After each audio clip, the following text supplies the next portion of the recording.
UAP, unidentified anomalous phenomenon. Are they extraterrestrial, interdimensional, time travelers in origin, or are they simply a result of top-secret military projects, false flag alien invasion, PSYOP, drones, or other human-made aircraft? Join the discussion now on UAP Crossfire.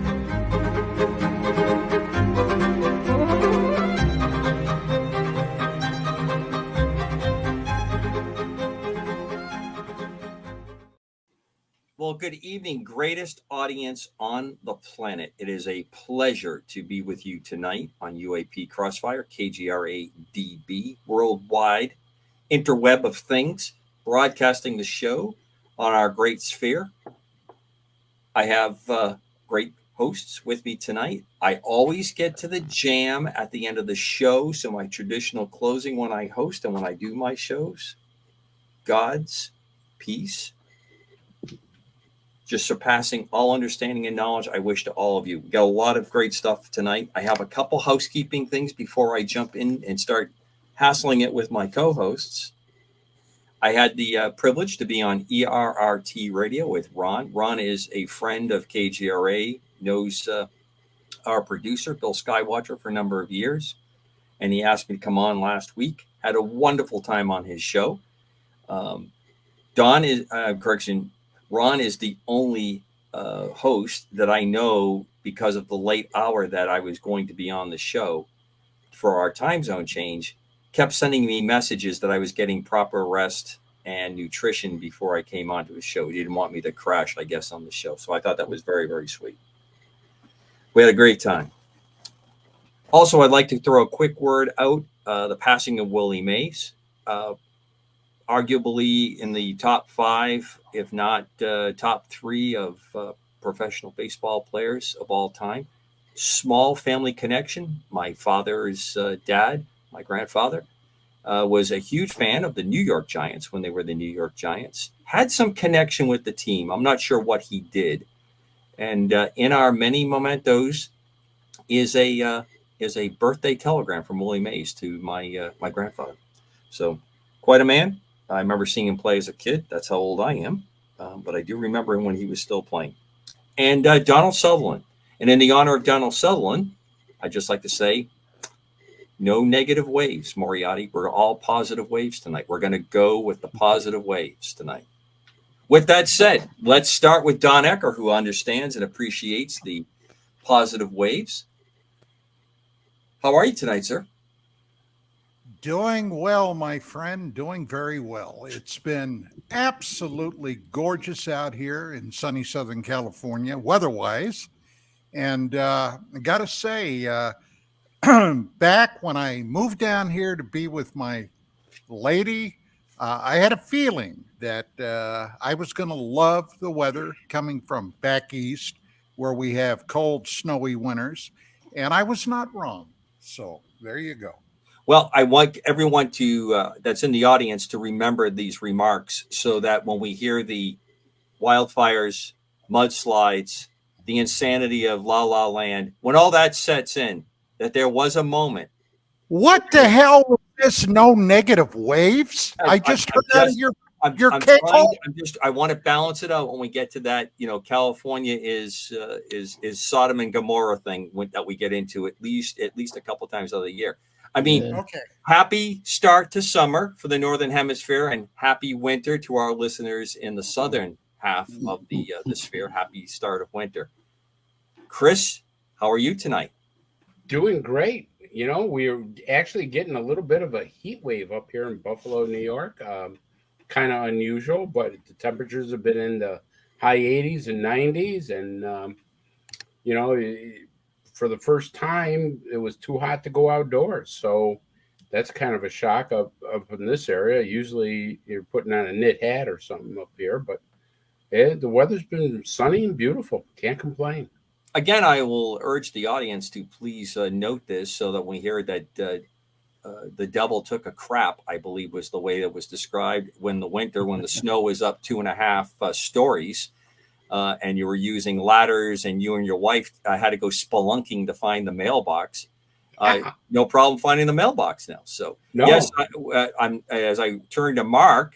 Good evening, Mark, and welcome to the show. It's the first time you and I have been on a show. Well, I guess we've been on a couple shows here together before, but it's great to see you, my friend. You are suffering the same kind of wonderful steam bath, I assume?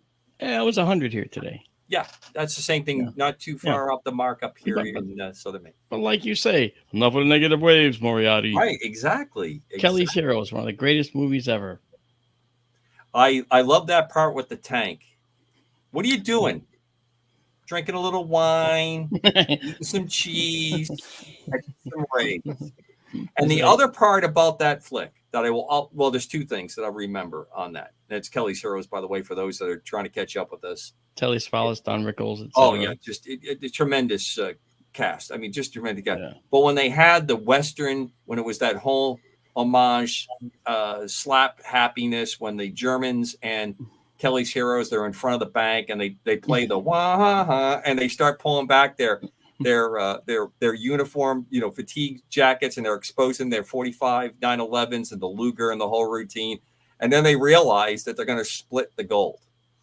That's what the whole thing is. And the German smiles and Don Rickles, the other line with Don Rickles, business is business. That's right. That's right. That's right. Speaking about business is business, is it just me? Is it just me? But in the news, as I titled the show this week, is there an uptick in the prevailing theory that the aliens, the extraterrestrial aliens, those that were not part of this planet originally, I don't even know what you call ET offspring. We'll get into that some other time. Some kind of a dreamer, I guess. And I don't mean to offend anybody. I just don't know what that term is yet. Well, I'm sure we'll find out. But do we have an uptick in the news on UFOs are explained? In fact, I have an article on the other computer that just came up before we came to the show. UFOs are explained by extraterrestrials are here, they're among us, and they're operating. And since, Mark, you are our newest and youngest member, freshman Mark D'Antonio. I'm fresh. What do you have to say, sir? Well, look at when you have Harvard analysts and professors saying that they may be here among us. Well, the reasons they say that comes from a scientific basis. They're not just looking at UFO reports and saying, oh, they must be here. No, they're basing it on other things, kind of like what I wrote in my book, and that's the carbon-based life. Okay, that's probably the primary motivator for life, and if that makes me a carbon bigot, so be it. Okay, and so I'm writing that down for the emails. That Fair enough. Thank you. And carbon bigotry. I'm a carbon bigot. That's right. I think that there's life in the universe, and it's mostly carbon. I don't see any other potential in the periodic table. So you don't prescribe to the silicon as no. Awesome. As a matter of fact, when you look at the columns in the periodic table, you have carbon, and below you have silicon. Those columns represent the most like element to the element above. Right. Okay. So silicon is the most like carbon in its potential capability, but you can't do anything with silicon. I mean, you can. Silicon makes very, very, very tough bonds. It doesn't like to be broken apart. It's not flexible like carbon. Yeah. Don, I don't want this going any place but off the scientific thing, what you can do with silicon. I know what you're thinking. You're out in California, so stop that right now. Go ahead, Mark. Sorry. You saw that look on his face, did you? I knew where this was going. Yeah, Positive waves, positive energy. Yeah, come on, Moriarty. Yeah. No. So, but the thing was, the silicon makes these really robust bonds with its elements, right? With the other elements. Like when you walk on the beach, you're walking on 2 parts gas, 1 part silicon dioxide. There's 2 oxygen atoms in there. So you can say to all your friends, hey, we're on the beach. We're walking on mostly gas. And people look at you funny, like, what? But you're absolutely right.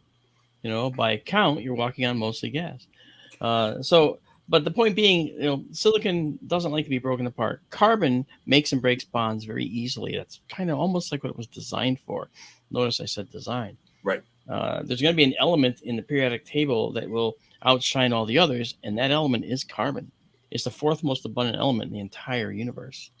Well, I can tell you, going to LA, I have seen a lot of silicon life forms. right here in sunny Southern California. I'm sure you have. Augmentation life forms, I'm sure. Yeah. So it seems like almost a hybrid situation, but we'll get to that in a second, There you John. go. That That's in a second. actually good. He's right. So Yeah. back to your thoughts that this is not sensational, that this is based on scientific inquiry and conclusion. What's changed? Why are we seeing so much of it now? I'll tell you. I don't think that we in the last 6 months there's been some breakthrough. I would think that these kind of attitudes have probably been prevailing for a while. Yeah, they've been percolating, but there have been some breakthroughs, which I'll speak to if you want. If you go to the Large Hadron Collider overseas at CERN, right, they've added a detector to the Large Hadron Collider called ATLAS. The detector is ATLAS, ATLAS. And the ATLAS detector is being used to look for a specific type of particle that shows a lot of promise, potentially in the interplanetary travel arena, and that is something called a Kaluza-Klein graviton. They're looking for gravitons. We know that everything in the periodic table, everything in the four atomic forces, the strong, weak, electromagnetic, and gravity, those four fundamental forces, they can all be described with both a particle, like an electron, and a wave describing the probability of where the electron will be. Okay, they can all have these probabilistic determinations, and they can all be described as particles. Gravity is the only weirdo. We only see it has waves. We don't see that there's actually gravity particles, but that's what they're looking for because they're theorized to exist. And I think I know where they are. So does my friend Bob Schroeder, who'd be an excellent guest in this program, by the way. Okay. And his book, which I have right here, is Solving the UFO Enigma, talks about fifth dimensional travel and dimensional travel. And Bob's not the only guy talking about this. I'm talking about it. Other physicists are talking about it. Other astrophysicists are talking about it. Avi Loeb, not too long ago, actually in the last couple of weeks, said something like that he believes that alien life is traveling interdimensionally as well. So we're moving toward this potential interdimensionality because of the fact that when we're looking at interdimensional travel, we're considering that we've got no other way for alien beings to get here in any reasonable amount of time. Right. They'd have to use this interdimensionality, which means they go from point A to point B without traveling the distance from point A to point B. So imagine walking from your chair to the door to leave your house, not by walking across the floor, but by leaving your chair and appearing at your door. Now, that makes no sense to us. It sounds like wacky science fiction, but it's not. And that's kind of where I'll leave that because actually I've been lecturing around the country on this particular thing, and I'm doing a lecture this Sunday on it, and it's actually getting some pretty wide acclaim and attraction because people see how this might actually work. And it makes sense because it's literally the only way they can be here from there. There's no generation ships. They're not traveling for thousands of years to get here. They're traveling for maybe hundreds of minutes because from here to Alpha Centauri is 10 to 12,000 years at the fastest speed we can go now with our chemical rockets. Do it this other way and using these Kaluza-Klein gravitons, it's a 20-minute trip. Okay. And that's a Stanford professor, a physicist, saying that. So there's a lot of traction. So this is the kind of thing that's now fueling this uptick in the believability of not only aliens being here, because that's the big sticking point, right? Everybody knows, right? You all know. We all believe there's life out there. Every astronomer I know believes there's life out there. Every astrophysicist, every cosmologist.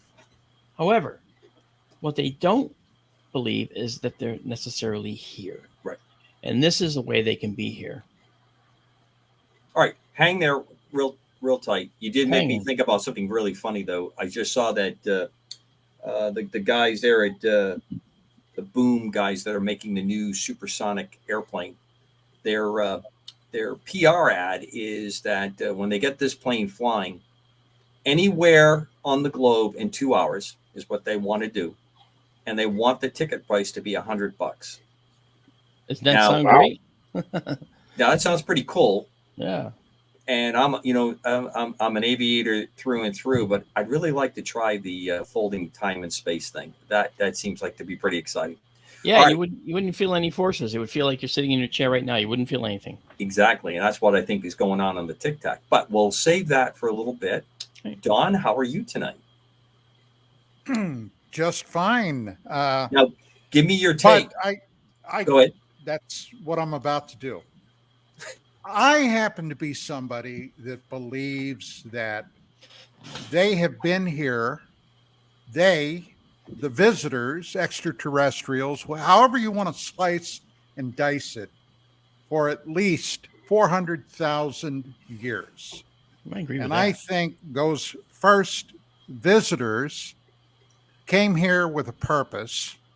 And because what they were doing was so labor intensive, that they decided through their advanced science and genetics and being able to manipulate things like DNA, that they took our earliest ancestors and they tinkered with them, and voila, here we are, Homo sapiens sapiens. I believe initially that the human race was built specifically to be a slave labor race.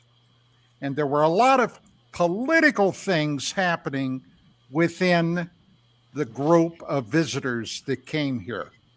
There were those who were pro and those who were con human beings. Now, where's all this coming from?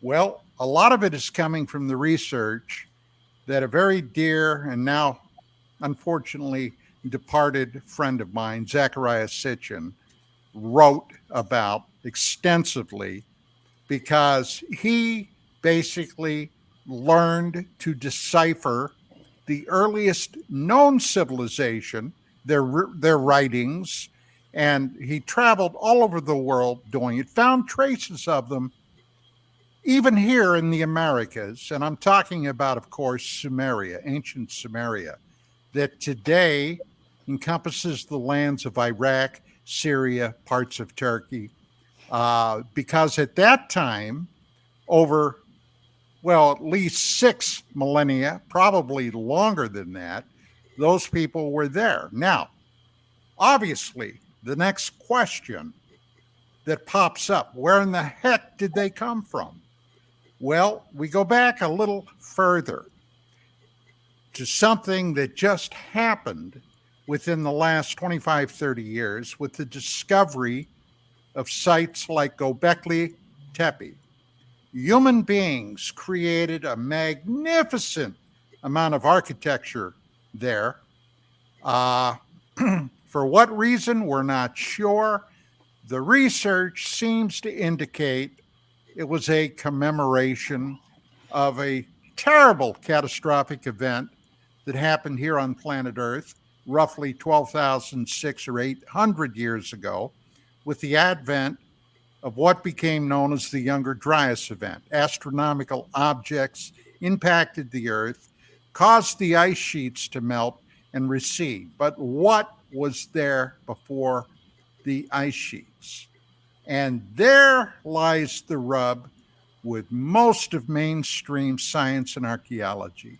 I happen to believe, with a lot of good reason, I think, that there were advanced human civilizations. Now, when I say advanced, I'm not necessarily talking about electronics and jet airplanes and atomic weapons or anything like that, but they were apparently extremely advanced to the point where they were able to travel worldwide in their ships, their vessels, okay, their sailing vessels, created astounding maps, and even found places that we didn't officially discover until 1820. And I'm talking about the Antarctic.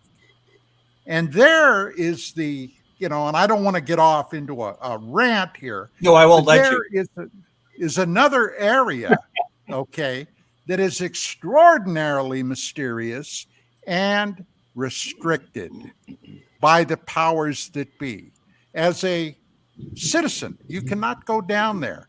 and as you well know, Cobra, and travel But willy-nilly wherever you want to. No, you can't travel In Antarctica. willy-nilly, but you can go there on a cruise ship. It's just prohibitively expensive to do And so. you can fly there from New Zealand. And you can You fly there. can't. My point is, you can't go inland and do any exploring or research, Well, or yeah, even it's fly not over. it's not a certain areas. hospitable place to do that. But I It's like being understand on the point Mars. you're making. It's a very strange alliance of the countries and the governments of the world, and Antarctica is, in my opinion, in peril because now the technology exists to extract minerals and precious resources underneath, and they will destroy that continent if given the opportunity. Let's not forget what Buzz Aldrin said, who was down there. He had was to at be McMurdo. I medically know. I stood where he evacuated out stood. of there. Say again, sir? He came back and purportedly said that place is evil down there. Right. Now he didn't extrapolate what he was talking about, but something he either witnessed or something he was told freaked the man out. Okay. And he was kind of a strange duck anyway. I met But the we man. shouldn't speak of him in the past tense. He's still with us. He's one of my Yes, he favorite is. people. All right. Hold on a second, Don. Chris. You asked. Well, first of all, I think what Mark has been saying about the scientific aspect of it is very fascinating, and I would encourage anybody to go listen to one of his lectures because I was absolutely amazed at what he was talking about. Very But I'm entertaining. not a scientist. It's very Okay. entertaining. He's very entertaining. He is he has the entertainable. Very science, good. And he has the personality. Yeah. He's got the teeth too, that come out every now and then too. But But what I do is, because I don't have the scientific training, but I do have the investigative training, what I like to do is to watch these experts and read their body language and read how they talk and how they explain, and then watch them again and see if they embellish or change their story and see what there is.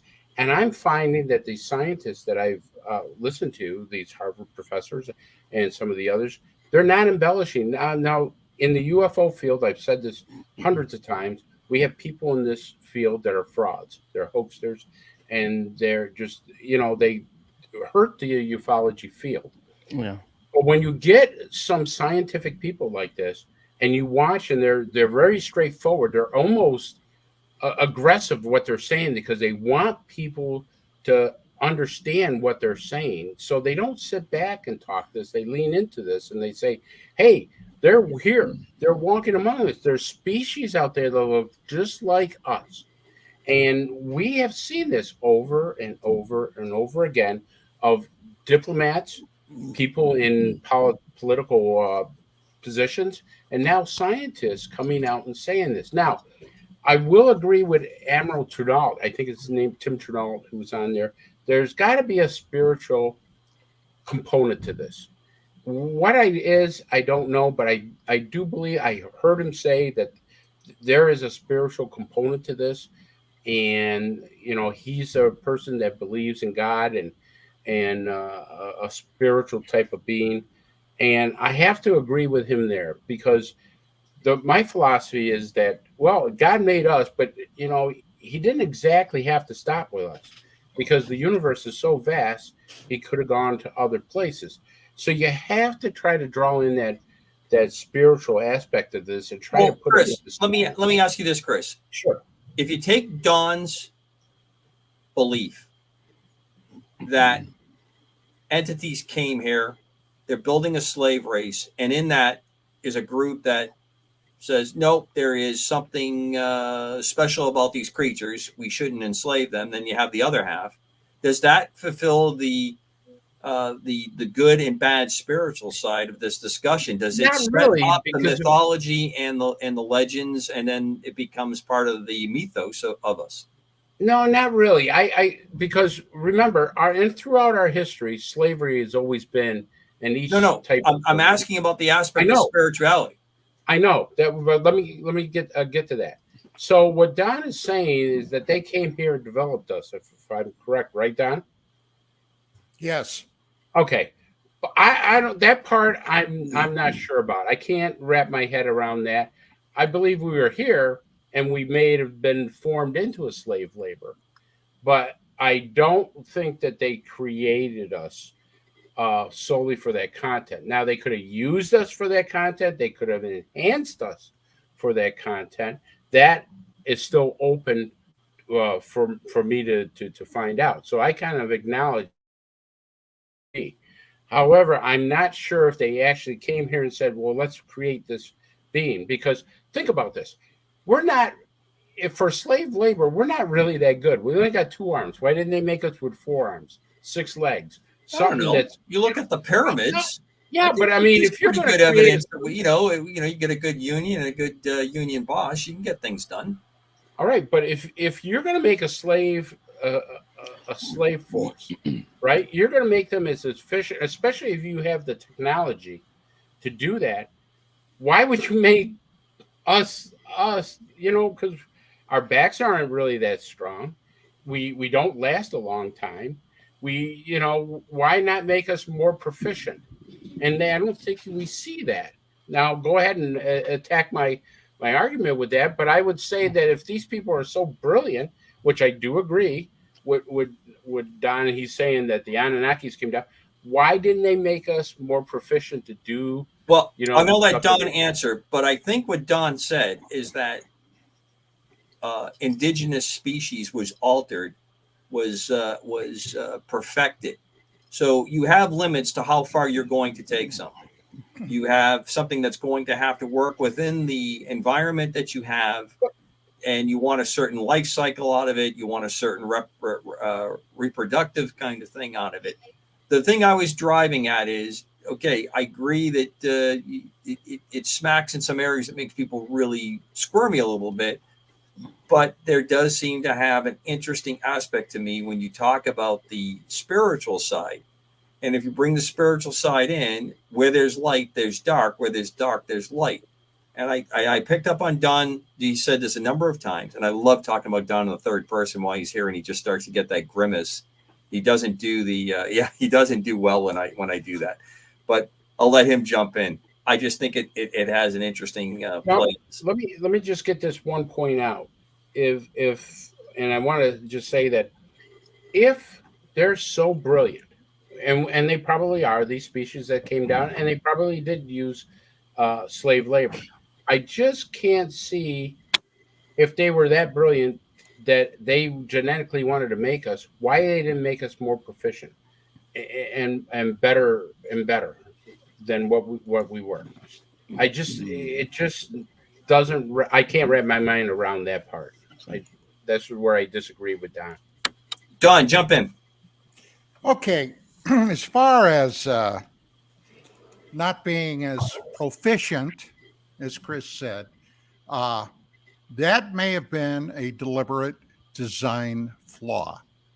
This is speculation. No, I see you doing. Obviously, I don't know for sure, but maybe they gave us deliberately an expiration date. Okay, why would they do that? Well, let's take a look at the history of the human race. It doesn't matter where you are, what today is Russia, what today is China, what today is Central America. Humans have had one capability that they demonstrate continuously, and that's the capacity for violence and warfare. Now, if you follow and if you're familiar with the ancient history that I'm referring to, coming out of Samaria, each of those city-states, okay, 7,000 years ago, each city, which was its own individual country, if you will, Sure, had their own patron gods or goddesses, all right? Enlil, Enki. I'm trying to think of some of the other gods and goddesses, Marduk. And they were often, according to the writings, at odds with each other. Enlil was given, according to the ancient writings, the sponsorship of the earth. And Enki was the guy that they kind of sent off into the hinterlands. Now, what the hell were they doing here originally? Well, if you believe the mythologies as they're written, the ancient history and mythologies today, they came here specifically for minerals. Their planet was facing an ecology disaster.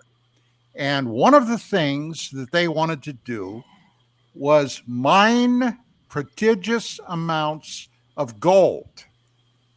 Why?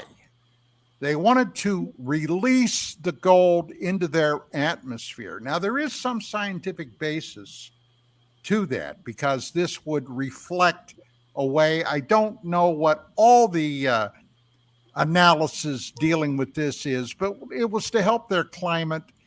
The sun, as it's shown on their planet, it was filled with pollution, etc.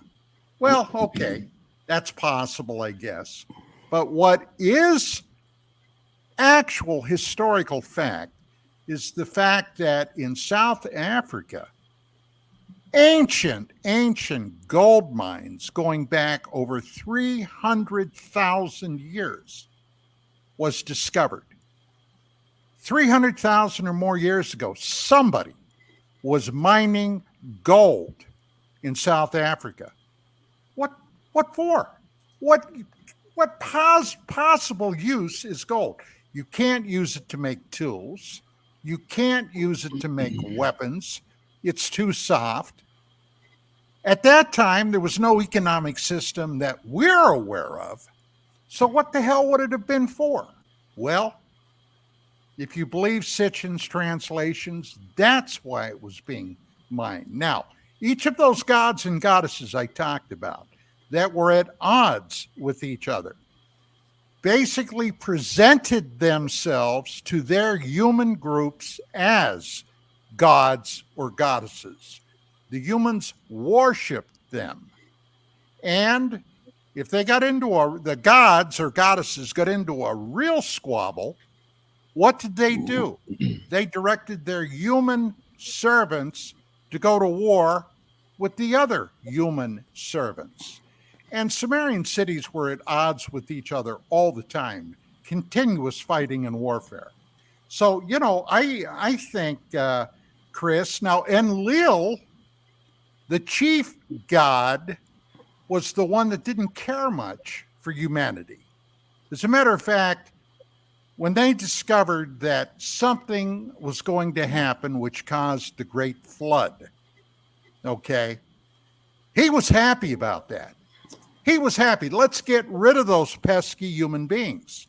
Enki, on the other hand, was much more disposed toward humans as their benefactor and friend, and he warned certain of them. And that's where the original story of the ark saving animal species and human beings, etc., came from. Now, one other thing, and I'm going to shut up.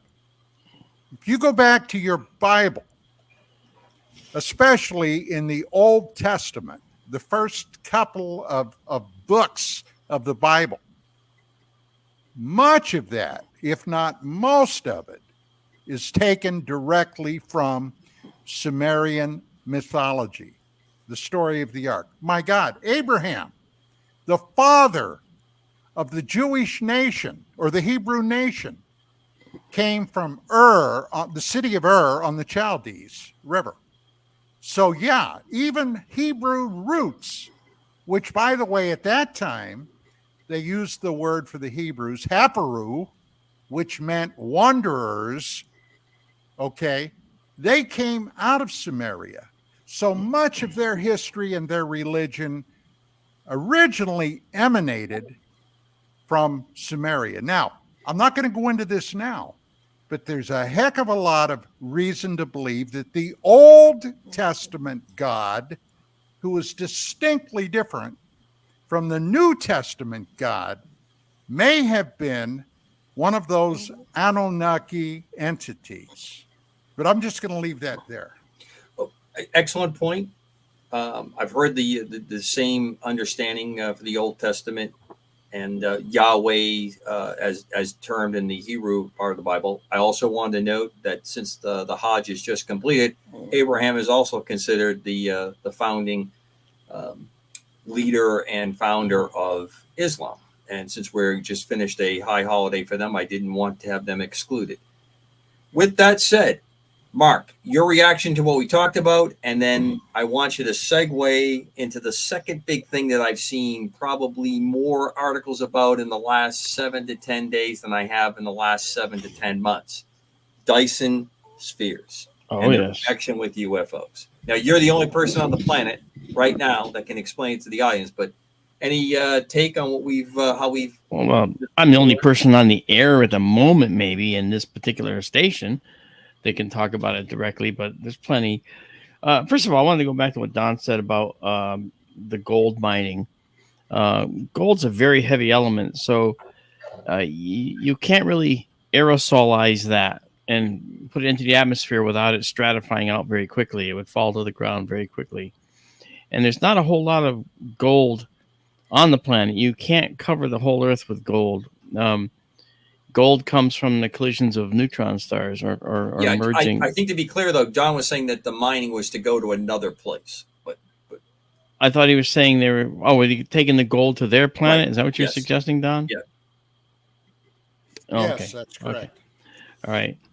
Even so, we have such a pitifully small amount of gold, which explains why it's so valuable, because it's so rare. Same thing with diamonds. Diamonds are very rare, so they become comparatively more value when exposed to human civilization. Well, that's a pretty stone. It's so beautiful yellow. Where'd you get it? I found it in the gold. Gold, panning for gold. As you were on ERRT radio with Ronald. Ronald is actually a gold miner. Yeah. I don't know if you guys talked about that, but never Ronald, on air. Okay, yeah, because he's a gold miner. Not very successful, but a gold miner. So that said, the amount of gold they could get, they would have to go down toward the core of the Earth in order to get it. There's veins, sure, from stuff that got mixed into the molten planet's crust when it was first solidifying. But that's not where the bulk of it is. It's actually differentiated to the center. And there's plenty of it in the universe. They don't have to come here to get it. They could find it in many other places, much more prevalently. So I'm not sure about that. But, as far as the rest of what you were saying, Don, I can't tell you. I mean, I know Enki was a god of water. That's what I know. Yay. I can't tell you much about ancient Sumeria other than the script, that they wrote in and some of the meanings that has in ancient stuff.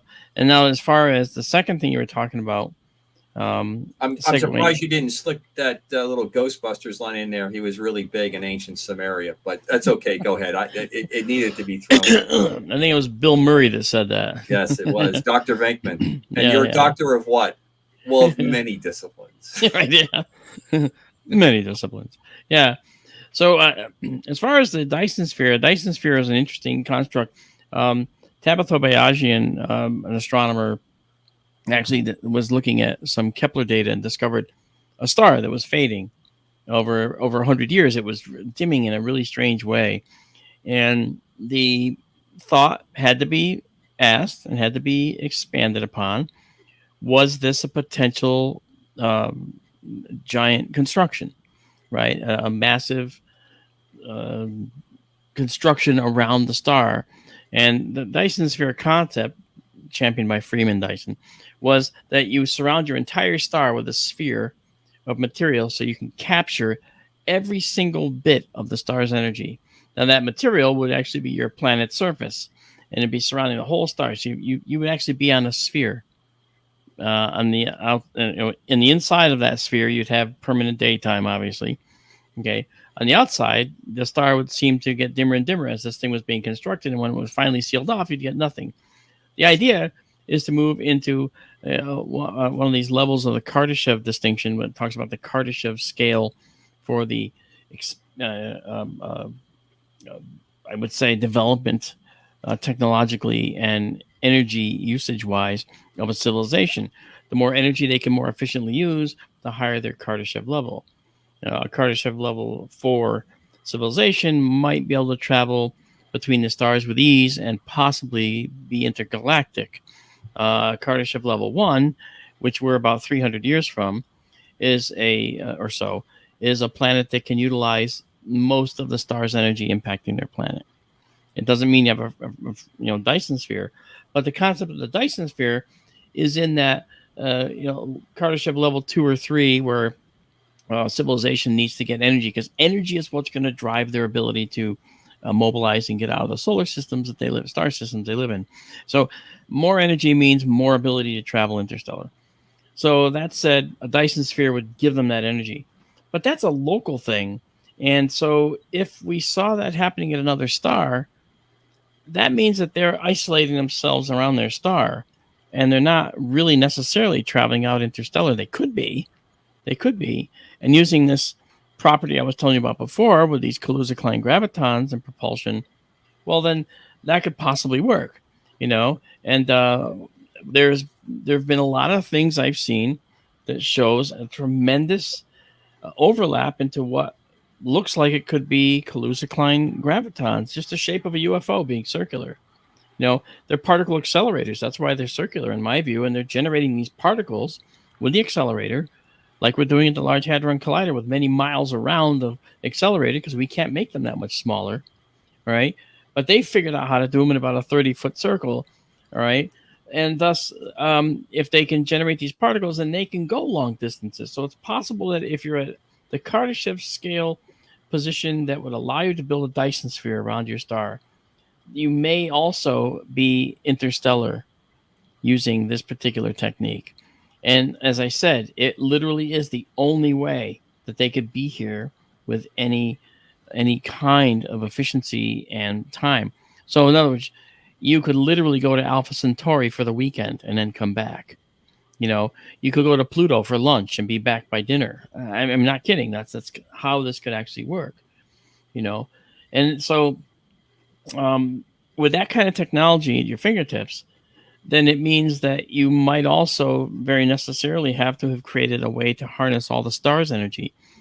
So a Dyson sphere would be one way to do it. Another way it won't be a sphere, because there's no structure that we can see from a physics point of view and materials strength point of view that could withstand the kind of forces that would be imparted on it. So what you might have is what we'd rather call a Dyson swarm, kind of like a swarm of drones, but it's a swarm of satellites. And the satellites would take in energy from the star and beam it to one centralized location, maybe an orbiting platform around your planet, where this energy is stored and distributed to the planet's surface. That's more likely.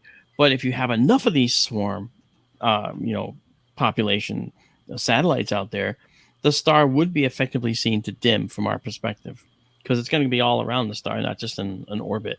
It's probably going to be in all kinds of orbits around the star.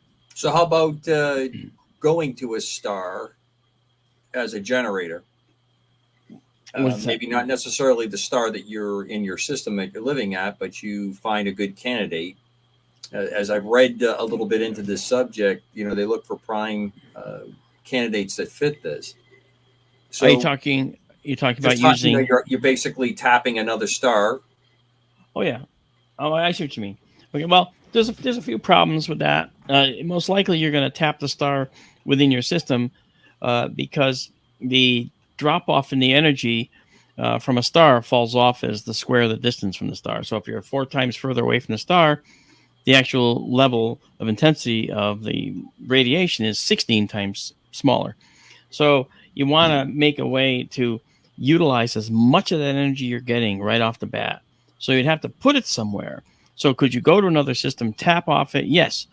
But you'd want to store it in some fashion and then transport it somewhere else to release it to where you want to. I could see that happening. But could it be stored in solar panels, Mark? Well, solar panels are great, again, when you're on a planet that's getting hit by the sun, right? So the solar panels are just the receiver. You have to store the energy the solar panels make. For instance, our observatory out in the Arizona desert is fully green. It's got these large 8 by 10 solar panels that follow the sun's light all day long and store that energy for nighttime use in a banks of batteries out there, big giant batteries. Okay, well, those batteries are the storage vessel. The solar panels are just delivering the energy to it. So they would not be the storage mechanism, but they would be the mechanism by which the energy is acquired from the sun. So solar panels wouldn't do it, but the batteries that would store the energy would. So again, if you're going to go to another star and tap that energy, as long as you had an economically efficient, feasible manner to get away from that star to go to where you need to put that energy, you could do it. And what is that manner? Well, Kaluza-Klein gravitons would allow that, because if you have a fusion reactor is all you would need to generate these KK gravitons to allow your ship to be, transported in this manner. So that's the kind of thing that I think would be on the docket for us. And I actually think that's why CERN is investigating them right now, because they see that they're actually pretty interesting. And across the Atlantic in San Francisco, Lawrence Livermore Labs, where the scientist who owns the property our observatory is on, used to be a scientist for 22 years as their chief nuclear guy. This this laboratory was instrumental in creating a sustained fusion reaction for the first time in human history. And it didn't get more energy out than they put in. That's the goal of fusion.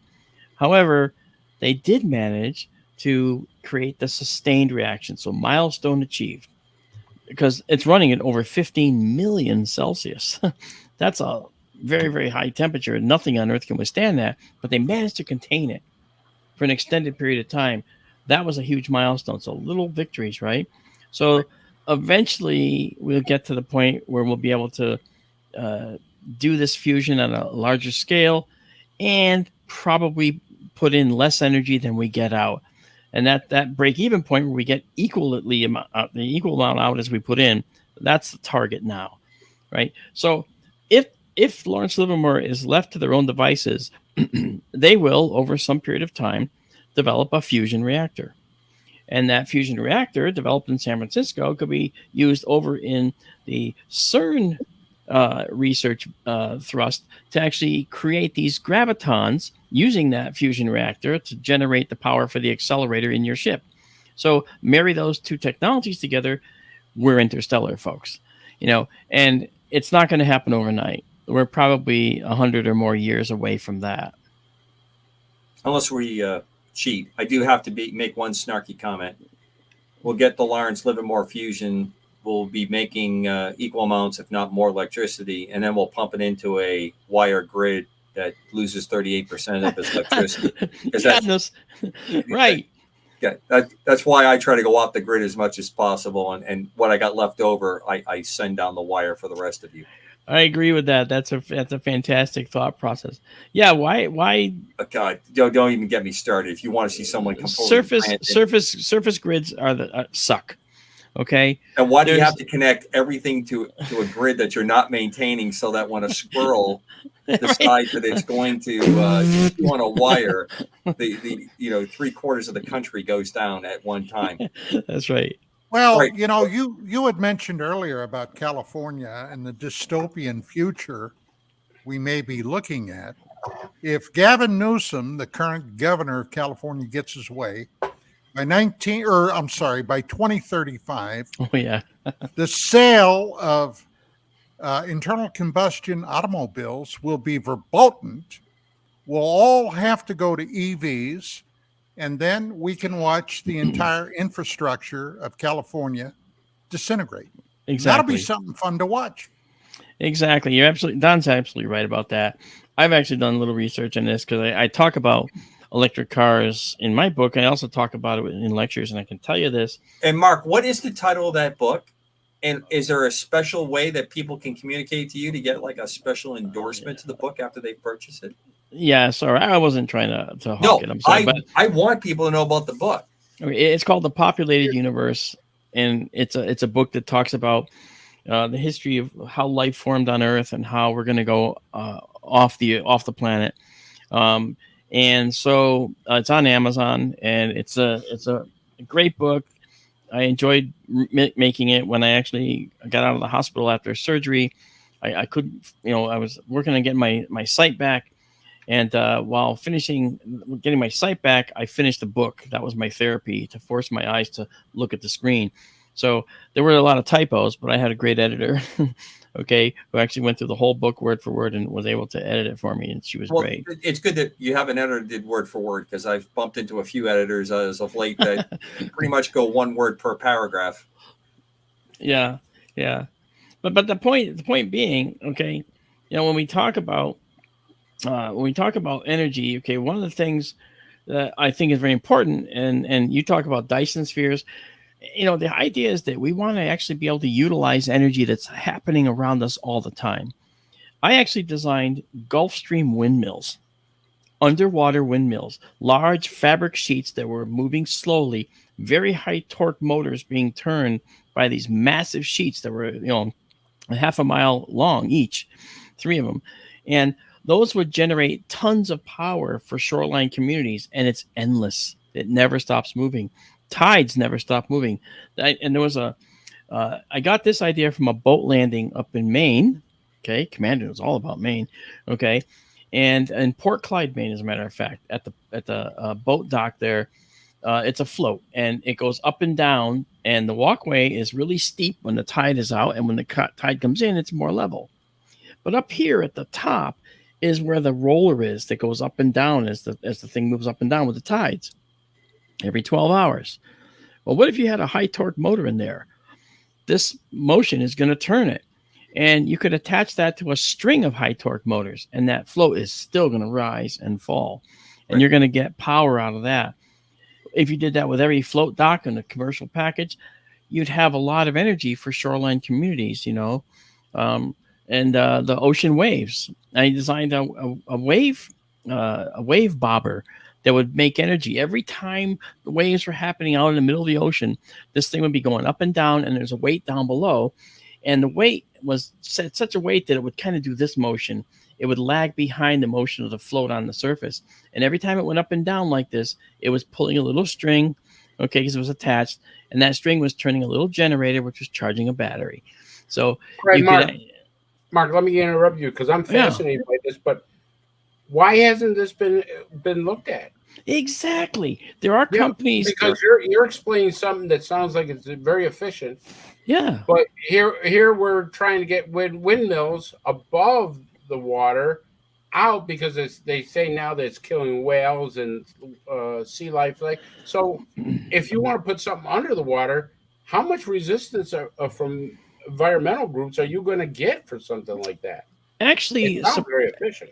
It's gonna, the giant windmills are the things that they worry about the most. So one of the things I talked about but could not prove, because nothing could be built, was these windmill vanes are flexible. So a whale could swim right through it and go right through it, and it wouldn't even know it hit it. It would just see fabric and it would go by. Okay, because they're small vanes, but the whale would not stop it. A submarine could go through it and not even, and just hear it going down the hull. Like, oops, we went through one of those windmills, and that would be it. It would come back to its shape and restore and start to go again. So why hasn't it been expanded? Well, there are companies building wave bobbers. There's many different designs, in fact, and I'm a big fan of wave power because it never stops. It's always happening. It's wind driven. It's driven by the rotation of the earth. Currents are always present, and I think that this is just an untapped resource. I always have felt that. Solar, of course, yes. I wanted to ask you this before you go on into the solar part. As you know, years back, I did a lot of marine mammal survey flights for New England Aquarium and some other entities. And the primary source of money to do the whale, mainly the right whale studies, was the offshore permitting to put barges and other things to put offshore windmills, which to me seems completely screwed up. I'll keep it family clean here for that. But it did generate us to go out there and look at it. And I remember making the remark about the wave performance. And one of my marine biologists in-flight observers. We carried scientists for the validation of what we were seeing. Yeah. Said, well, that takes a lot of energy out of the water. You can't, when you remove that kind of energy, you're removing a lot of energy out of the water. And I felt like maybe it wasn't time at 1,000 feet and 120 knots to get into what I consider a high school level discussion of physics about destruction and creation of energy and form changing. And I said, I let it go, but I heard this remark. We have about 2 minutes left. Give me a quick take on the taking all this energy out of the water, how that's a bad thing. Because I don't see it. Okay, when he's talking about taking the energy out of the water, he's talking about taking the momentum of the water striking the surfaces. Have you seen how many aircraft are flying in the air at any one time? Correct. Several thousand. Right. Okay. Have you seen how many ships are on the ocean at any one time? Many more thousands. So as the ships are traveling on the surface of the water, they're also taking a little bit of momentum away. They're fighting currents. Their bulk is cutting into the water. They have drafts that cut through the water and take some of that momentum of a current away. So the point I'm trying to make is that I don't believe that anything we can do regarding wave action and wave tapping would ever take away enough energy to halt anything like a Gulf Stream or change the nature of wind-blown currents unless it was done on an absolutely astronomical scale. And you don't need to do that. You don't need to cover the ocean with black solar balls, to get a benefit. You don't need to do that.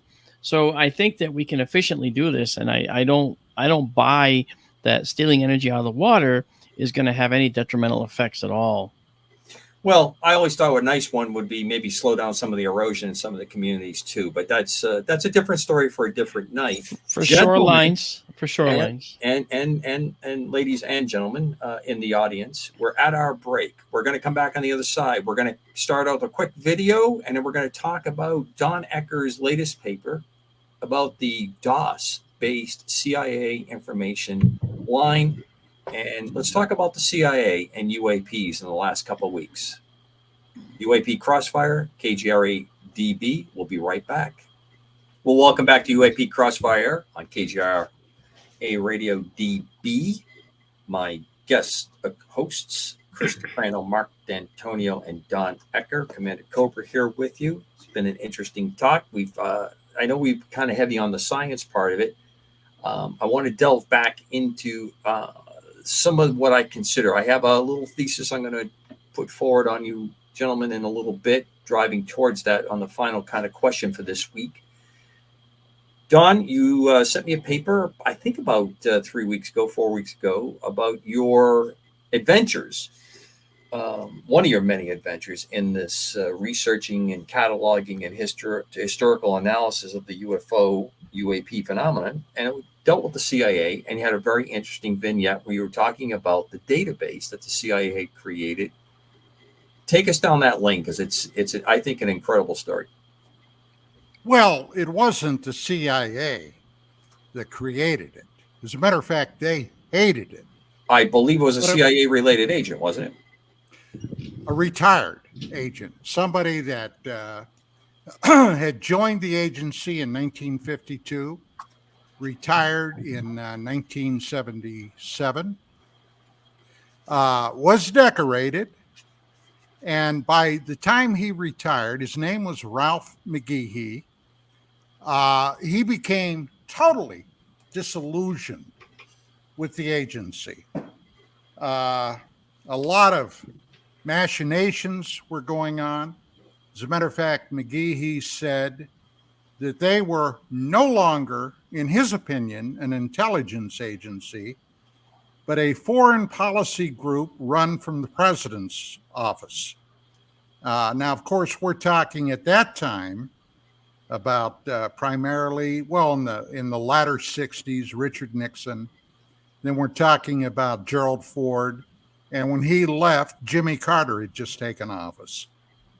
So what he did, now remember, by this time, computer systems were becoming much more prevalent. Personal, I'm talking about personal computer systems. And he began putting together a database primarily all about what the CIA had been doing, was doing, and etc. from open sources. Nothing classified was in there whatsoever. And CIA base, I read about it sometime in the very early 1990s. And at that time, I was working with a television producer at UFO Magazine. He was trying to get UFO Magazine on the air, the type of stories and people we were interfacing with and so forth.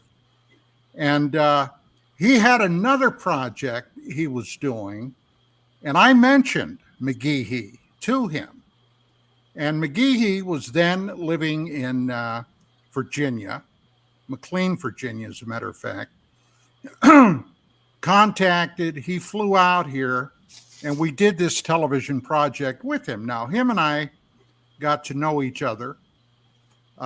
He had spent several tours in Southeast Asia, primarily Vietnam. I told him about my experiences, what I did in the military in Vietnam, and we became rather friendly. So I asked him, I said, you know, Ralph, I'd love to get you on my radio show. And we ended up doing a couple of interviews, and I wrote extensively about him and CIA base in the pages of UFO Magazine.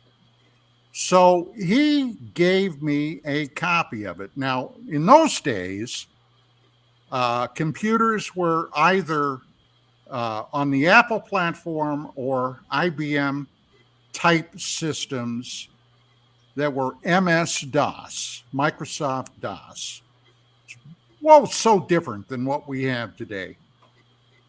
And but I went through this database, and it was extensive at the time.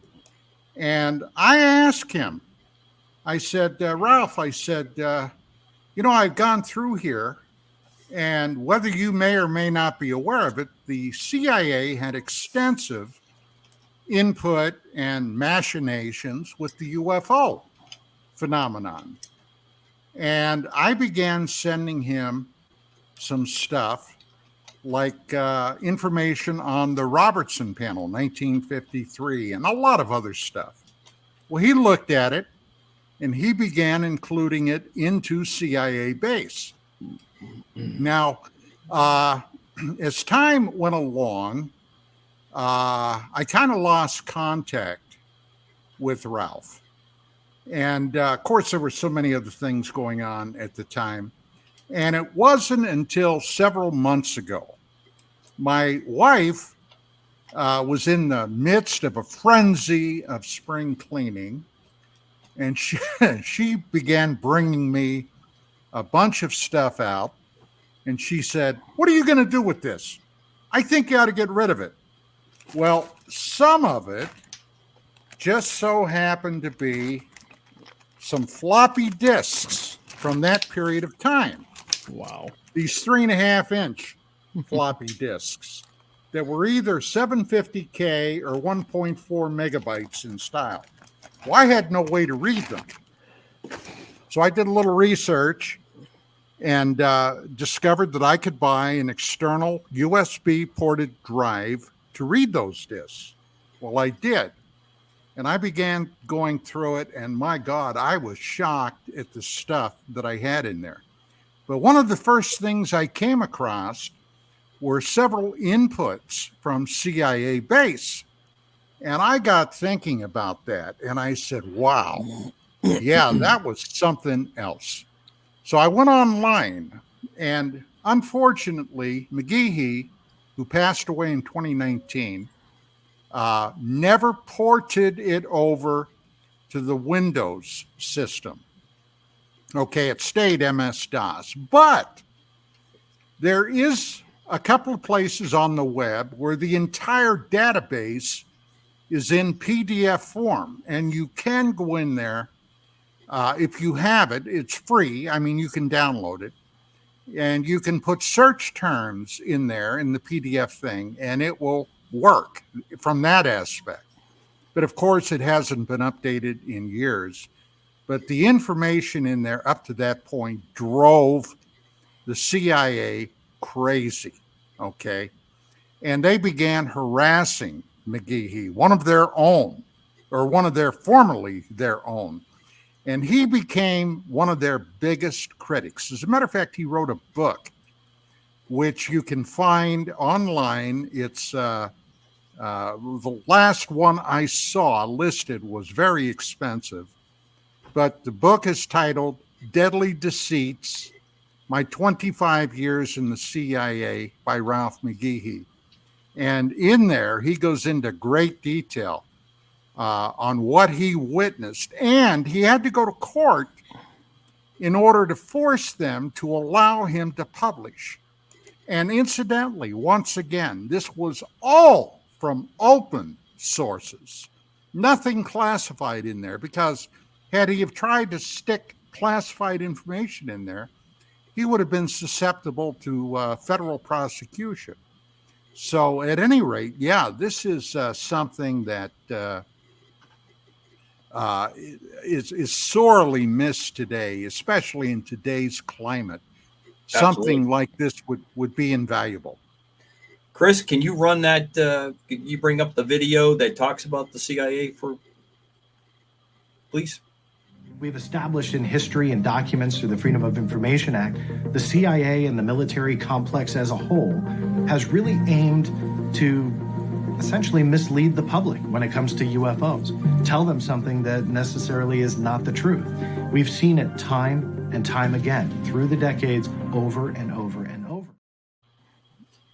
So, Mark. Yes, sir.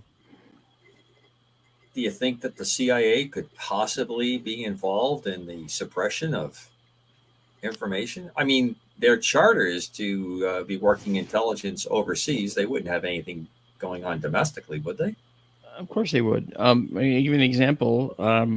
I was involved in a program working on a special weapon system. Because I do special projects for the Navy. Many people know that. I've been very clear about that. And one of them was being tested out in a lake in Bayview, Idaho. And someone at the other end of the lake saw this thing flying around in the sky and got in their car and drove down, looked at it in the sky and said, "Whoa, what is that? It looked like a UFO. It really does." And they took pictures of it. Well, as MUFON's chief photo and video analyst, guess who got the pictures? Okay, I knew exactly what it was. Inside job. I knew exactly what it was. I couldn't tell them, but I called the program office down in Washington. You can actually see what this thing looks like because it says it's been canceled, and it's called Project Cormorant, like the bird, Cormorant. It's on Wikipedia. You can see it. It says it was canceled. All that really means is that it was removed from the charging agency to a different charging agency. So as far as that agency is concerned, it's been canceled, see? But it hasn't been canceled. It's out there. Imagine a device that leaves a missile tube in the sub, comes to the surface, spreads its wings, flies off, does a mission, comes back, lands on the water, closes up its wings, and navigates itself back into the missile tube and goes home. It's literally the flying sub from Voyage to the Bottom of the Sea with a few caveats, okay? So we were developing that, and I was doing the engineering models for the program. So I called the program office and I said, "Hey, there's photos I have here," and we called it the birdie affectionately. I said, "of the birdie," and I said, "What do you want me to do with these? I'm really on the side of these folks taking the pictures. I want to kind of let them know the truth." I said, "They think they're UFOs," and the guy laughed and he said, "Let them think that. That's great for us." And I said, "No, let me tell you what that means. What it means is tomorrow he's going to come back with 10 of his friends, and they're all going to start taking pictures of the birdie. And one of them is going to eventually take a picture of it doing something you don't want them to see." And so he went quiet, and he says, "Well, what do you want?" I said, "A statement saying it's ours. That's all. You don't have to say what it is. Just say that it belongs to us." Okay? This way we can serve the UFO population, the people that want to search for these UFOs, and we can keep the project within the secrecy that it requires. That's my idea, I said. And you always offer it as a question, never tell them anything, right? And he said, okay, I'll bring it up at the meeting and I'll let you know. Well, I got an email with a statement saying it was one of ours. I passed that statement along out in the Lake Ponderay area and to the people that sent the pictures, and they all went home because they knew it wasn't ours. But you see what's happening there? There was this push to say, yeah, let them think it's a UFO. What a good idea. No, not a good idea. You're muddying the water intentionally. And so that was an example of a direct influence. That's the only one I've ever done like that, where it got confused as a UFO. And so I was on the side of ufologists trying to get this information out there. So what I did was try to get a statement, which we got. And so everybody was happy on both sides. Well, the ufologists, not so much, because it wasn't UFO. It was one of ours. But still, everything was maintained. No secrets were given away. And everybody got the answers they required. Right? But can they do more than that? Of course. I have friends in the intelligence community now, and there's all kinds of things going on that you just don't know about. You know, I mean, well, there's a good reason for that. I'm not going to say that there isn't a good reason for that. Yeah, I agree with that. And I'm not even going to fault Mr. DePerno on your other on your stream. I sent you a picture of the cormorant if you want to pop that up. Of the what? Cormorant. Cormorant. Yes. The project that I was talking about. Yeah, it's in your Skype. It's in your Skype, sir. It's really a malevolent looking thing, you know. Well, that's always good. I mean, if it looks bad, you know, I know. You feel like you spent taxpayer money the right way. But it's Independence Day. Here's my point. There's a lot of intentional cover-up that went on. The 60s, the United States Air Force used the UFO craze and interest as a means to cover a lot of their projects. Yes, they did. And I think, and I'm going to say that my belief is that there are folks that are in the know that hybrid that approach to cover up what they were doing in UAP investigation. But it became a very useful tool. The problem with that, when you do that, you don't want to give away capability because you can put people's lives at risk. There you go. There's a good shot of it. That's it right there. Yeah. Okay. So anyway, I just turned my camera toward. Sorry. No, it's fine. Okay. Anyone feeling nauseous can send a note directly to Mark Antonio after the show for causing illness during the show. Yes, and don't send me a baggie full of a guaranteed alien matter. Right. Like North Korea sending poop bags into South Korea. Yeah, now, boy, I'll tell you right there. This balloon thing never is going to go away. That is worthy of a show one night. Balloons and UFOs. And see what is going on there. And you got to talk to. Quick historical note: the only successful air vehicle to make it to the United States from the Imperial Japanese during World War II was a balloon. That's right. They were going to use it as a weapon on the mainland of this country, and their attempt was to start forest fires. But I don't want to go. I want to delve into that. That's another show for another night all on its own. Chris, can you bring up the video that you and I and Mr. Ecker were talking about earlier about the person who castigated and caused a lot of angst? Armand, correct? Correct. Oh. He photographed UFOs. He actually photographed a UFO over Dulce, New Mexico. But how can I have faith in what you're telling me if I know that you lied to Paul Binowitz? I didn't lie to Paul Binowitz. I had a job to do. I wasn't a maverick. I just didn't go out and do this on my own. My supervisors told me, listen, we don't want him to go out to the public, go on camera and say, hey, I just tapped into a secret laser on Kirtland Air Force Base. Obviously, we can't have that happen. So all I had to do was say, well, you know what, Paul? Maybe what you did see was UFOs. Ron, I'm going to start with you. But I'm going to ask you to confine. I'm going to come back to you when I run the horn here.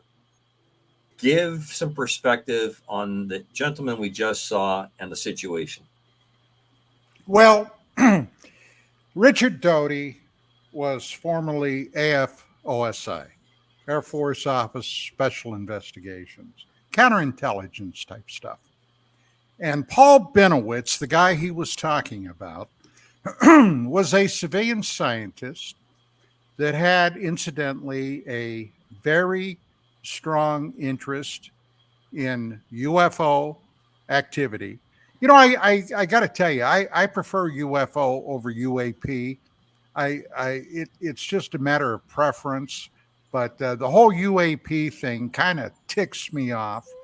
I've seen the Air Force do this before, change the nomenclature. But at any You rate, like the fact that when you hear the banner, hear the opening of our show and see the banner, that you have blood come across your eyes and you're ready for this show. So it does serve a purpose, you know. yes, You know, yes. it takes a little poking and prodding to get you fired up. You know, some days when we're talking, you know, you're not angry, you don't have the mojo.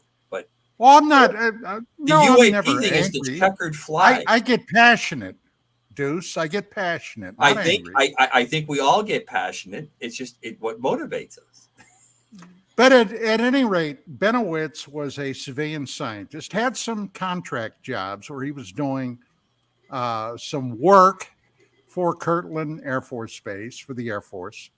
And he literally could get up on the roof of his house, look across, and see the base. And this is where he saw some very strange, unusual things. And somewhere along the line, he became convinced this may be alien activity. Well, he began creating a ruckus. He began contacting federal senators, congressmen, telling them about this, began raising a fuss. And one of the people that was involved with Benowitz was civilian UFO researcher William Moore. Now, Moore is another study in disinformation. At the time, he was one of the premier civilian UFO investigators.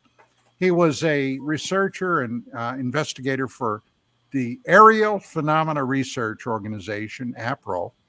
Okay. He dealt with people in the Mutual UFO Network. I mean, the guy was big because, for one thing, he was the author that wrote the very first book, along with another co-author, on the Roswell incident. Okay. Right. And when Roswell began making the rounds, if you will, in the mid to latter 80s, it became a huge case. Moore, who knew Benowitz, was working in tandem with Richard Doty. And Doty told Moore that the Air Force had tried to get Benowitz to shut his mouth, and he wouldn't do it. So somebody up the chain of command decided, and I might add, totally illegally, to mount a disinformation campaign against Paul Benowitz. More because, as he later told me, and I knew Moore pretty well, he later told me he was bound and determined to get to the center of the beehive of UFO secrecy.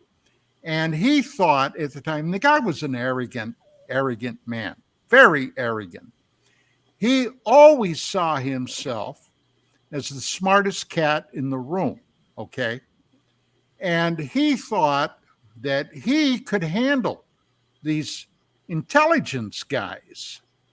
And they offered him money. Now, he was very, very direct about this. He never took a nickel from any of them. So he could never have been said to be a paid asset, if you will. But he agreed to go along. Doty approached him, and one of the things they did was fabricate a document that they gave Doty, or I'm sorry, they gave Paul Benowitz. And Moore said he held on to it for a time. This is what he told me before he finally, because he was getting some pressure, he claimed, to present this to Benowitz. Now, in an effort to excuse himself, and I'm talking about Bill Moore, he said to me, he said, well, I caution Paul to not accept anything at face value. Now, I got to add this because there are a hell of a lot of people out there that may not have even been born during this period of time. How I wish I could be in that category. Yeah, a lot of UFO huge incidents were happening then. There was, of course, the Bentwaters UFO incursion over an Air Force tactical nuclear base in the United Kingdom. And there was a lot of fear going on then, too, because back in 1980, the Russians invaded Afghanistan. Poland began resisting Soviet occupation. They wanted to get the communists the hell out of there. Lech Walesa, you may or may not remember that name, later became old enough to remember Mr. Walesa. Later became the president of Poland, but he was leading the resistance with the trade unionists against Soviet influence and Soviet occupation. The fear was that the Russians may do to Poland what they did to Hungary in 1956. In other words, send in the tanks to crush this rebellion. Fortunately, that never happened. But Bentwaters had tactical nukes because they were afraid that if, things got out of hand, the Russians may say, the hell with it, we're already in Afghanistan, let's go into Western Europe, and then things would have gone bad in a flash. Well, a CNN reporter by the name of Chuck DeCaro actually got that story on CNN. Now, back in those days, CNN was still a functioning news source. But then something else happened. Japan Airlines. And then Bill Moore and Jamie Chandra came out with the MJ-12 documents. Right. Now, that's a story in itself. Absolutely. Okay. These were documents purportedly were created for incoming President Dwight D. Eisenhower when he took office from Harry Truman. And it was at that time in the early 50s, UFOs were everywhere, including the skies of Washington, D.C. But all this stuff was coming together in a perfect storm. Benowitz became convinced that an alien base, was underground in the Archuleta Mesa. In other words, an alien presence underground in connection with U.S. military personnel. Benowitz began to hyperventilate. He wrote some papers that today are collectively known as Project Beta. He was convinced the aliens were going to invade the Earth. And along with this paper, they kept increasingly putting pressure on Paul Benowitz. Now, this I can't verify. I could not swear to in court. But I used to meet Moore every 4 or 6 weeks after the infamous 1989 MUFON International Symposium. And that, my friends, is another story, where Bill Moore, among other things, admitted to working hand in glove with the American intelligence establishment, which effectively destroyed his UFO career. And I could go on and on about that, but that's not what this is about. Benowitz, they targeted him, the Air Force, to the point where, according to Bill Moore, they paid black budget contractors to break into his house when he wasn't there and do things, chicken shit things, like rearrange his furniture. And Benowitz got to the point where he was so paranoid, okay, that he had firearms stashed in practically every corner of his house, convinced that somebody was coming to get him. Now, this is where I blew up at Moore. On one of these brunches we were having, Moore told me that one of these meetings he had with Paul Benowitz, in a 45-minute period, Moore timed it. Paul lit up and put out 28 cigarettes. That's almost 1.5 packs, 20 cigarettes to a pack, almost 1.5 packs that he was smoking in 45 minutes. The man had a mental breakdown. Absolutely. He had to be institutionalized. And Doty, that son of a bitch, was one of the people that was responsible for this. And nobody ever paid a price for what they did to that man. They effectively ended his life. He died still in psychiatric care. It was unconscionable. And it's something I've never forgotten. So, Mark, give me your take on it before we go to Chris. Well, first of all, my take is that, if Richard Doty is asked to speak anywhere and I'm asked to speak in the same place, I won't do it, because I also feel the same way. It's unconscionable that someone can say, I didn't lie to Paul Benowitz, I was following orders. Well, if following orders means you were lying to someone, then you were lying to someone. So just stand up and admit it, and whatever happens, happens. Chips will fall where they may. So I have no respect for Doty, and ever since hearing about him, he's come up to me at conferences trying to talk to me, and I'll be polite and talk to him, but I'll tell him I don't agree with what you did to Benowitz. And he always sticks to the line, well, I was just doing my job. If your job was to kill a child, would you do that too? Probably would have, if that's what he was told to do. So I don't have any. What's the benefit of Mr. Doty hanging out? Is this redemption? Well, one thing, Deuce, one thing before you go on. Doty was removed from AFOSI. That's the big question. Why? Why was he fired out of AFOSI? He finished his Air Force career in food services. Okay? So somewhere along the line, Doty screwed the pooch in a big way. Well, he may have thrown that out. He may have ended up at the short end of the stick for what he did. He may have exceeded his authority. He may have been the fall guy. His removal might be what someone thinks was the payback for Mr. Benowitz's situation. I can give you some pretty plausible reasons. Well, so could I, but yeah, But it is interesting and telling that he was removed from those duties. Was he officially removed, or was he put into an undercover kind of role? There's a lot that can be talked about in that spot. Chris, give me your take on this, because you tend to take a very spiritual kind of connection to these kinds of situations.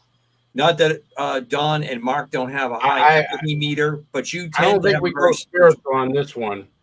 I think Doty should be in jail. That's my humble opinion. Here's a couple of things that I take from Doty. One, he throws his bosses under the bus. He should have kept his mouth shut, period. If he was ordered to do something, they probably told him, keep your mouth shut, which he didn't do. That's number one. Number two, he had no authority to go in, tamper with this guy's computer, change around and stuff like that. You don't work that way. I mean, if you get they could have easily solved this whole problem by getting a search warrant. This is a national security issue. There's a search warrant. Go in there, confiscate his stuff, say, this is a national security thing. We can't talk to you about it. But listen, have a nice life. And that's the way you have to handle something like that. But they wanted to create a scenario and a topic by doing what he did. Now, that's number one. And he hadn't, I don't care what Doty says. I think he, just like the commentator said on the video, he's a liar. How do you believe anything that comes out of his mouth? He's a liar. That's number one. Number two, I kind of blame the government, because if you're going to have a top secret project, you don't put it next to residential homes where people can start filming everything. It's not their fault if they're on their land and they see something flying, or a laser or whatever it was, and they take pictures of it and they believe it's a UFO and they send it to a public forum like MUFON or whatever. Whose fault is that? Is that the government's fault or this guy's fault? And they don't take a view, like Mark said, say, hey, listen, this is one of ours. Don't talk about it. But, it's a national security thing. We're not going to tell you what it is, but it's one of ours. Have a nice life. And so Doty, I think, exceeded his authority.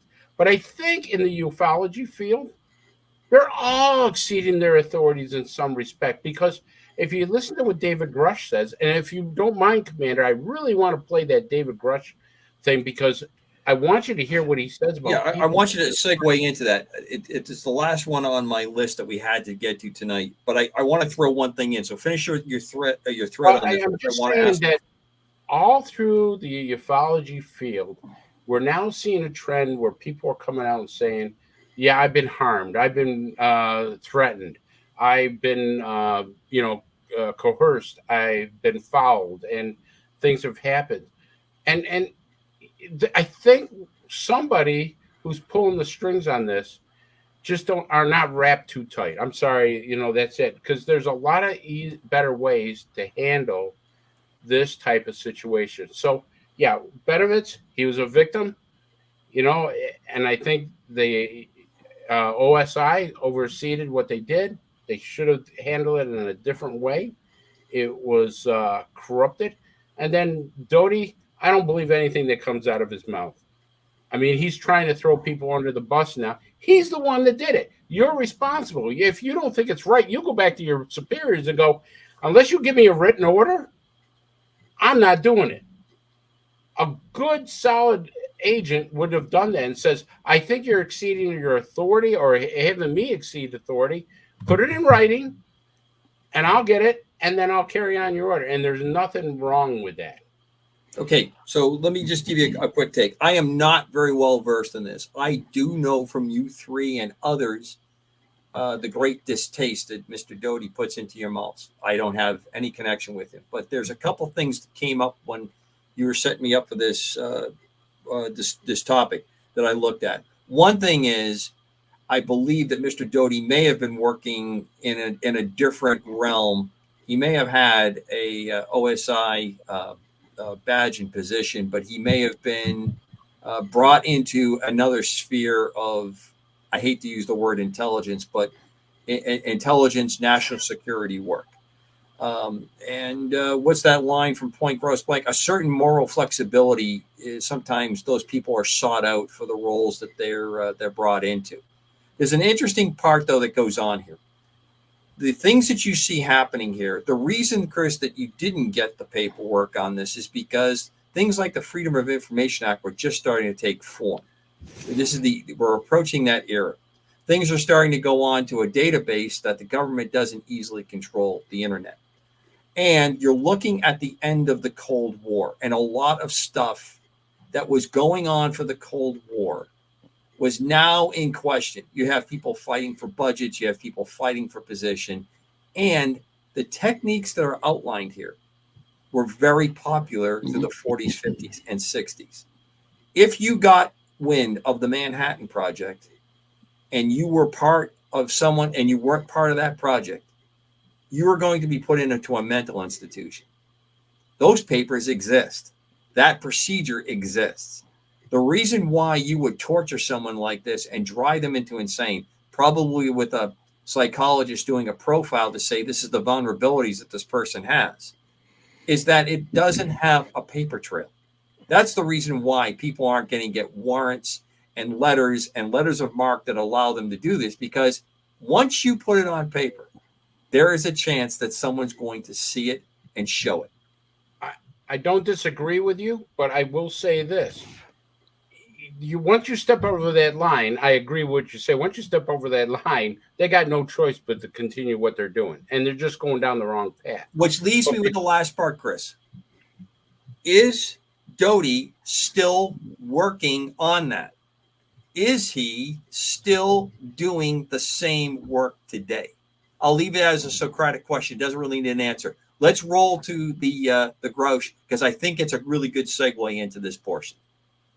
Please. At one point, you had said that there has been harmful activity or aggressive activity. Has any of the activity been aggressive, been hostile in your reports? I know of multiple colleagues of mine that got physically injured, and the activity. And I got by UAPs or by people within the federal government. Both. Okay, so there has been activity by alien or non-human technology and or beings that has caused harm to humans. I can't get into the specifics in an open environment, but at least the activity that I personally witnessed, and not to be very careful here, because they tell you never to acknowledge tradecraft, right? So what I personally witnessed, myself and my wife, was very disturbing. Interesting. What are the two things I take away from that? One, when he said people were getting harmed, he said both. It wasn't just aliens. So that means somebody in the government's still doing stupid things. That's number one. Would you put a third element to that? That there may be a league between ETs and the government to allow that kind of stuff? Maybe. But also the other thing is when he said what I witnessed and my wife. Yeah, I find that one that just doesn't fit. I have listened to that at least a dozen times, and I don't get that statement. Well, it doesn't work for me either. Excuse me, especially because he said in that testimony that before he was coming to Congress and before he took this role, he hadn't known anything about UFOs. So I'm not sure why he said he knew stuff about UFOs before by implying that he and his wife saw stuff. Excuse me. So it's weird for me. I mean, I listened to him on Tucker Carlson, and he was very good. Yep, I agree. Yeah. Excuse me, because Tucker actually asked some really good questions, and he had some good answers. Actually, that was better than the congressional testimony, in my view. But he definitely. I feel this is what I feel. I feel that since he had a passing interest in this, without any direct knowledge of it, he was tapped to be the guy to disseminate it. And he said, "Ooh, cool! I can do no wrong." I think that's why he always looked giddy in his testimony, smiling, because he knows he's not doing anything wrong. He's being told what to say. You can say these things, you can't say this stuff. Okay? And that's what I think is going on. And I also think that he had to do his own research to figure out what was real and what wasn't, because he didn't know all the details. So that became a point where he was also subject to rumor and speculation and possibly not stories that have any true foundations behind them. So I think when he says that, yes, we have craft and we have bodies, is he saying that from a personal experience, or is he saying that from the stuff he's read? Reliable sources, documents exactly. that he has faith in. And what are those documents? A book written by someone, a YouTube video? I mean, typically you wouldn't expect that of someone in this arena. However, I remind you of when Paul Hellyer was the keynote speaker at a MUFON conference. I was in the front row. I wanted to hear Paul Hellyer, defense minister for Canada. Okay. And he came up and he was picked because of his interest in UFOs. The first statement out of the box that he said, I wanted to get up and leave. He said, I want to start off by saying that everything I ever knew about, or everything I know about UFOs, I found out from reading books like Project Serpo and these other, and he named books. Okay, so you're not repeating any personal information. And he said, I have never experienced a UFO or never had any knowledge of them during my time as defense minister. Okay, so my next thought in my head was, why am I here? Why is he here? This is a name with a title. This isn't someone that's had experience. So in Grush's case, you know, he had claimed some experiences, but also claimed in that same testimony, somewhere in there, that he didn't really have a whole lot of knowledge about UFOs prior. So I'm not sure what's what here, to be fair. Okay, Chris, go cue up the Canadian Defense Minister, please. And then I have a quick comment before I turn it all back to you, because I want to give you an impression. I know an international television news broadcast.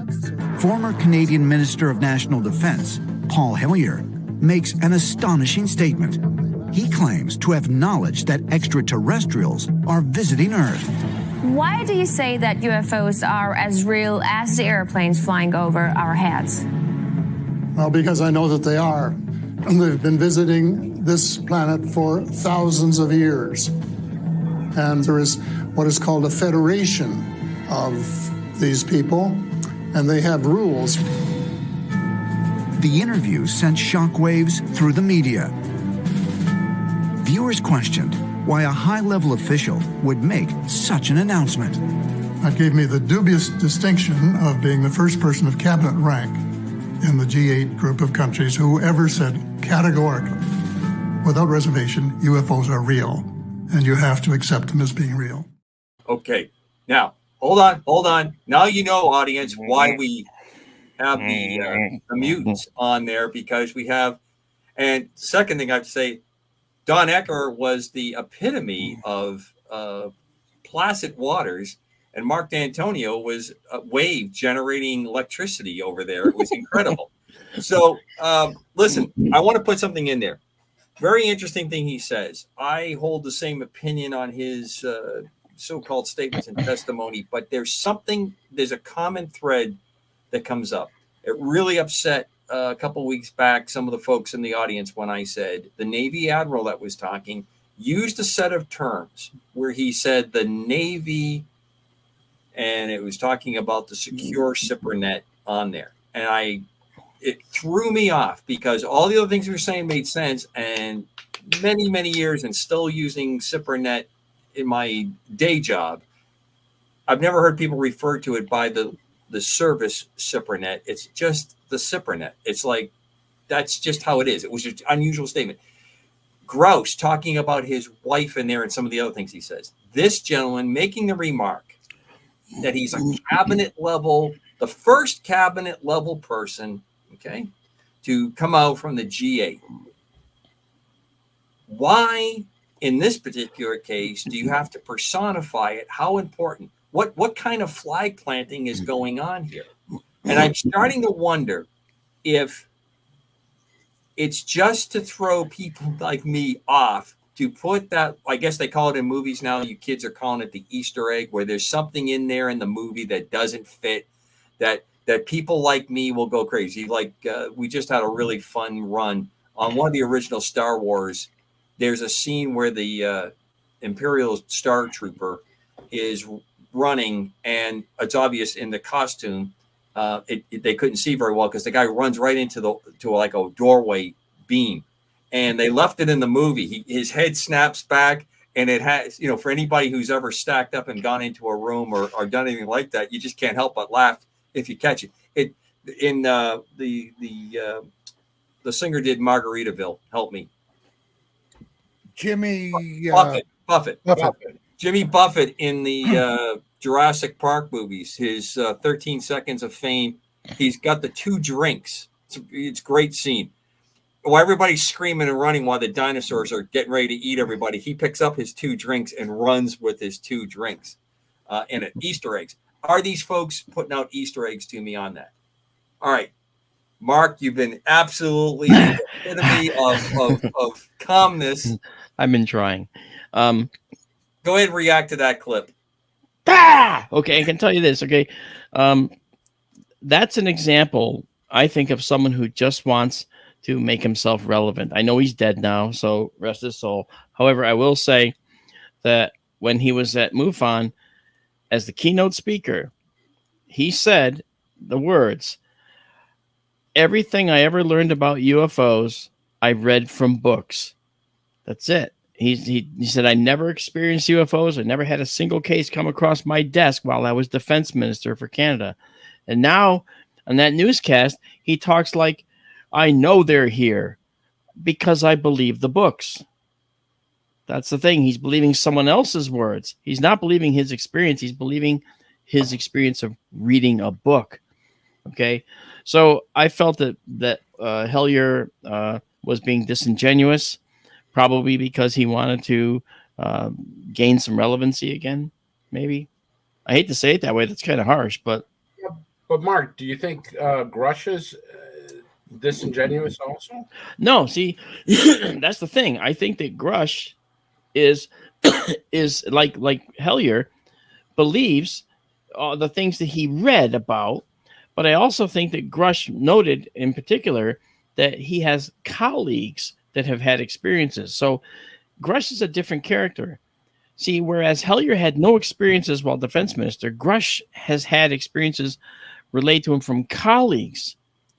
And he also had to do his own research as well. So there's a mix of what could be false and true data in there. And even Grush doesn't know which is which, but he's the guy that was picked to say it. And I think we should consider that everything Grush says may just be stuff that he's assuming based on what he's read, you know. And so that's my personal feeling about Grush. I tend to think that he is speaking truthfully, as was Hellier. And Hellier, to his credit, said right up front that all he ever knew about UFOs he learned from books. Okay. Grush didn't say, "I was selected by my superiors to learn about this topic and then deliver a treatise on the subject, okay, to everybody in Congress." I mean, he didn't say that, but I think that's how that turned out. I don't think he... Did Carl Nell endorse him and Admiral Tim Ganault? I mean, Carl Nell said, "Hey, he's the real thing. He knows." Yeah, I agree that like I said, he's a mix, I think, of stories that he believes from his research and some actual data that he really knows. I think it's a mix. I got to say please, something take about us towards Grush. the end of the show. I warn everybody we have about 6-7 minutes left. Grush, in my book, okay, is legitimate. He's the real thing. And it shows us something if you know what to look for. There is a dichotomy within government, is my opinion, okay, where you have one group, whomever they are, want to release information. And on the other side, you have that other group that wants to keep this tightly compartmentalized until they die. Now, what has happened that convinces me of that? Well, obviously, Grush was given the pass, go, collect your $200, go into Congress, testify. This is what my colleagues told me. And he was very careful to say, secondhand, third hand. He had no firsthand information. But my colleagues that I know, that I trust, that I believe in, this is what they said. I'm now telling you. And what happened with Grush? He was targeted. He was, yeah. By this other group. They started doing things like releasing his medical files. Federal violation right there. Right. Okay, federal violation. Is anybody following up on that? Is there an investigation about that? The guy apparently is on the spectrum he may have a touch of Asperger's. He talked about that. He admitted to that. Yeah, he was honest about that. He was very honest about that. But a successful Air Force officer.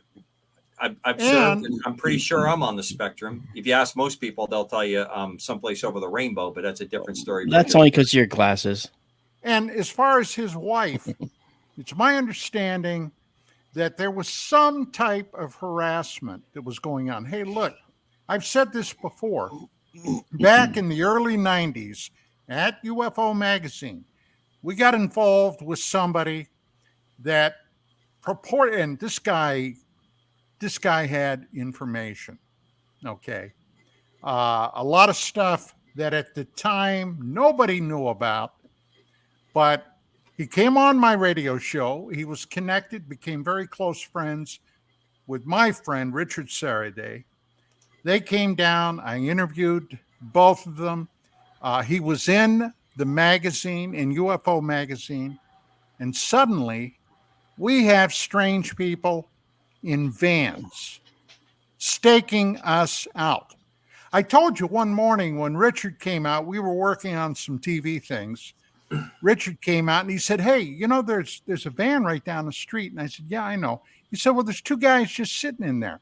I said, yeah, they've been here for a while. I said, you know what? I'm going to go out and offer them some coffee. I got some coffee and a couple of cups. I went out walking right toward the van and they took off. Now, harassment? Yeah, I think you could say legitimately that was harassment. Who the hell were they? I don't know. But we were surveilled down at the radio studio one night. Well, it's a long story, but one night they had us staked out down there when we were going in to the studios with our guest and what have you. And by the way, they were confronted and the guy took off. He was incidentally a private investigator. The guy that was surveilling us was a private investigator. I heard later through the grapevine that he might have been hired by Lockheed. Now, Lockheed. Okay, Don. Oh my God. We're running towards the end of the show. We got about 3 minutes. I don't want to cut us. I don't want to cut you out the story. I want the audience to hear the Lockheed. So let's make sure we bring that in for the next show. All right. But on what you're talking about is, do you think that visible harassment like that, visible tailing like that, is just the ability to send you a warning shot? Because I mean, really, if they're going to start to get into your shorts, right? If they're going to really cause problems, they're not going to be easily seen, right? Right. No. This is the first tier of that activity. Did you think anything else had ever gone on? I remember you saying that you thought some other stuff wasn't quite copacetic. Look, I was the wrong guy to try to intimidate. Okay. I think so now. That's puppy shit. Okay, to me. All right, puppy shit. Which I mean, it's smelly, yeah, but it's runny and yellow, but no, I would have to go back, Deuce, because we're talking about 36 years worth. All right. I'd have to do some thinking about that. But yeah, we've had things happen at the offices. My suggestion to you, sir, it would make an interesting treatment for one of your papers. Just to trace through that. Chris. I just want to say we got a minute. Grush, and I want to ask you all this real quick. He involved his wife. He brought his wife up. I mean, that's a significant thing. He says what me and my wife witnessed. I mean, to me, that's significant. It's very significant because he's now accompanying his wife into what's going on. Mark, and it makes no sense to me unless she was also in uniform and she had a role in this. It doesn't make any sense to me to do that. For a guy with White House clearance, Mark, why would he say something like that? There's a lot of people that are in prison that had White House clearance. I know that sounds fascinating to the audience when you hear that. I spent some time in the Eisenhower building, went over to the West Wing, the whole 9 yards. I get all that. I understand that seems to have some real power, but it comes with other attachments to it. My point is, I think there's things that come up in there that throw me off on this discussion. Folks, we're at the end. I am so sorry. Mark D'Antonio, Don Ecker, Chris DePrano. We're having fun when we don't know where the time went, sort of like a Dyson sphere. We're back. We went to Pluto, we had a drink, and we're back. That's what it's all about, folks. Enjoy your Kaluza-Klein gravitons. And look for us next week. And until then, God bless.